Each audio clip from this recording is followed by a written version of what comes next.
14 अप्रैल 1988 US navy का frigate straight of Hormuz से गुजर रहा था कि अचानक इसमें एक धमाका हुआ।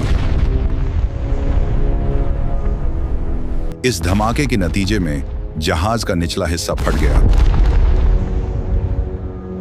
इंजन रूम में आग लग गई और जहाज तकरीबन डूबने के करीब पहुंच गया। धमाके के बाद जहाज में तकरीबन 4 मीटर तक पानी भर गया। मरम्मत पर $10 मिलियन से ज्यादा खर्च आया। 10 सेलर्स जख्मी हुए। जहाज को मुकम्मल तौर पर बहाल करने में कई महीने लगे। छानबीन पर पता चला कि यह जहाज ईरान की तरफ से बिछाई गई बारूदी सुरंग से टकराया था। ईरान ने इस जगह पर तकरीबन 150 बारूदी सुरंगें बिछा रखी थीं। हाल ही में ईरान ने एक बार फिर वार्निंग दी है कि वह स्ट्रेट ऑफ हॉर्मुज में बारूदी सुरंगें बिछाने जा रहा है। यह सुरंगें कैसे बिछाई जाती हैं? पहला तरीका है छोटी तेज रफ्तार कश्तियों से। ईरान के पास हजारों छोटी तेज रफ्तार कश्तियां हैं जो सस्ती, तेजी से हरकत करने वाली और खुफिया तौर पर इस्तेमाल की जा सकती हैं। ईरान की बंदरगाहों या खुफिया साहली अड्डों से कश्तियां तैयार की जाती हैं। हर कश्ती आमतौर पर 25-30 फुट लंबी और फाइबर ग्लास से बनी होती है। इस पर 2 से 4 बारूदी सुरंगें लोड की जाती हैं। सुरंगें ईरान के जखीरे से ली जाती हैं जो 500 किलोग्राम तक की हो सकती हैं।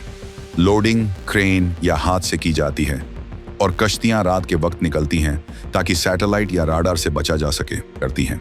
जीपीएस या मुकामी नेविगेशन का इस्तेमाल करते हुए स्ट्रेट ऑफ हॉर्मुज की शिपिंग लेन्स तक पहुंचती हैं। यह लेन्स तेल टैंकर्स के लिए अहम है। रोजाना 20 मिलियन बैरल तेल यहां से गुजरता है। इन कश्तियों को खुफिया रखने के लिए माही फिशिंग की कश्तियों की तरह बनाया जाता है ताकि शक न हो। जब टारगेट की जगह पर पहुंचे तो कश्ती रुकती है या सुस्त हो जाती है। सुरंगों को पिछले हिस्से से रोल ऑफ किया जाता है या छोटी क्रेन से पानी में गिराया जाता है। हर सुरंग में लंगर होता है जो इसे नीचे बैठा देता है और सेंसर्स एक्टिवेट हो जाते हैं। एक ग्रुप 100 सुरंगें चंद घंटों में बिछा सकता है। अगर जरूरत हो तो सुरंगों को टाइमर या रिमोट कंट्रोल से फाल किया जाता है।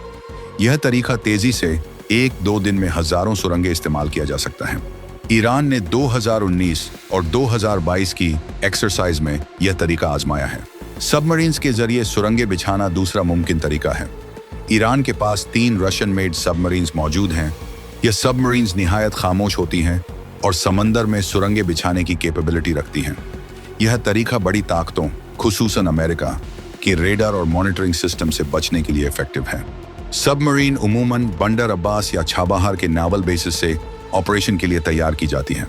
सबमरीन आमतौर पर पानी के अंदर डूबी हुई हालत में रवाना होती है और तकरीबन 240 मीटर तक गहराई में जा सकती है।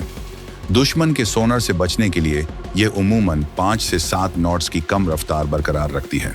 पर्शियन गल्फ का शोर वाला पानी, जहां बड़ी तादाद में तेल बरदार जहाज आते जाते रहते हैं, इसे मजीद छुपने में मदद देता है। नेविगेशन के लिए जीपीएस या इनर्शियल नेविगेशन सिस्टम इस्तेमाल किया जाता है। यह कार्रवाई दिन या रात किसी भी वक्त की जा सकती है क्योंकि सबमरीन सतह समंदर से नीचे रहती है। जब सबमरीन डिजायर्ड लोकेशन पर पहुंचती है तो या तो रुक जाती है या रफ्तार बहुत कम कर देती है। इसके बाद सुरंगों को टॉर्पीडो ट्यूब्स के जरिए लॉन्च किया जाता है, बिल्कुल टॉर्पीडो की तरह, या बाज सूरतों में निचले हिस्से के हैच से समंदर में छोड़ दिया जाता है। हर सुरंग समंदर की तह में जाकर खुद ब खुद एंकर हो जाती है और इसके सेंसर्स फाल हो जाते हैं जो उमूमन मैग्नेटिक फील्ड या जहाज की हरकत के जरिए हदफ का पता लगाते हैं। एक सबमरीन एक ही मिशन में तकरीबन 10 से 18 सुरंगें बिछा सकती है और फिर वापस अपने अड्डे की तरफ लौट सकती है। अगर मॉडर्न सुरंगें इस्तेमाल हों तो बाज को रिमोट कंट्रोल के जरिए भी फाल किया जा सकता है।